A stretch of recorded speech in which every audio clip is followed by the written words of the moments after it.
First of all, please do not get me wrong. I think it's absolutely not right for Russia to invade Ukraine. And I do hope the Ukrainian people will win the war. However, have have you ever thought who should be held responsible? Why did this war break up between Ukraine and Russia? My innocent and naive opinion is it is your politicians. They took the country into a war.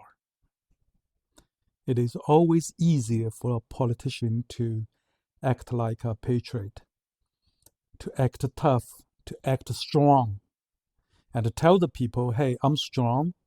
I'm not afraid of anybody. We will be strong, and I'm going to fight Russia, and we are going to be rich. Especially when the economy was not good. People like that, they become popular politicians, and they won the presidency. Now, if there was another guy who tells you, hey guys, we are not a very strong country, and we cannot afford to fight a war against the NATO or Russia. We just have to work very carefully and find our little small space between the two giants. Are you going to like it? Who are you going to vote for? Now, personally, I'm Chinese. I'm from a long history of wars. And we Chinese have a saying, 兴百姓苦, 亡百姓苦. In the Ukraine case, it's not a precise translation, but basically it means if Ukraine wins the war, the people suffer. If Ukraine loses the war, the people suffer. Let's say at the end, somehow Ukraine wins the war. And then what? You still have to build your own country from scratch. You still lost a lot of good people. And I mean, the other day I saw a video of a tank marching in a Ukrainian city. That city was already burnt down. The houses, they were not even houses, they were just walls with holes on them. You cannot live in these houses anymore. Not to mention your economy, your agriculture, your people, all the suffering. And for what? For this pride, hey, we can fight the Russians? I understand. When the economy it was bad, people want to change. Of course, it's just the nature. You want a better life. There's nothing wrong with that at all. But you have to realize, in most cases, it's not like you can choose between the good and the bad. In most cases, you have to choose between the bad and the worse. And forgive me if I'm being too straight. With all due respect, it seems in the last few years, Ukraine chose wrong. I don't know how long this war will last, but I hope it will end soon. That will be best for both people, both the Russian and the Ukrainians. The best scenario that I can think of is somehow Ukraine and Russia, you reach a truce, you reach a compromise. And, just don't push each other too hard.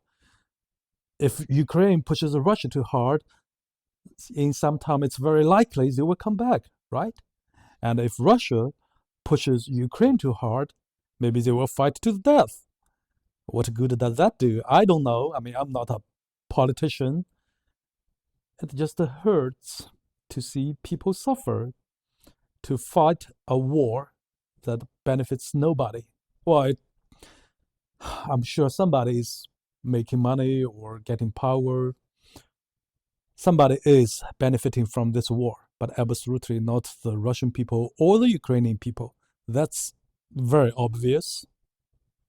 Some people compare this situation between Ukraine and Russia to Taiwan and China. Well, personally, I don't really care if the Taiwanese people wanted to be reunited back to the mainland. But one thing is for sure, I do not want to see a war between China and Taiwan. And if anyone from Taiwan is watching, you are listening, just to think, if the war breaks out, where do you think it will be fought? If anybody finds me right and reasonable, if I may say so, I have a suggestion for the Ukrainian people. This is time for unification. This is time for you to unite around your president and fight. It is absolutely no good time to fight against each other. We Chinese have done that before. We did it when we had the anti-Japanese war. Trust me, it did not end too well. I mean, if you want to fight against each other, you can do that after the war, just like what we did. Whatever you are going to do, just to remember, if you keep poking a bear on his nose, don't expect it to do nothing. Well, sometimes you may think I'm not poking, but the bear may think otherwise. Okay, that's my 2 cents on the war. And I wish you all the best, the Ukrainian people and the Russian people. And my condolences. Thank you.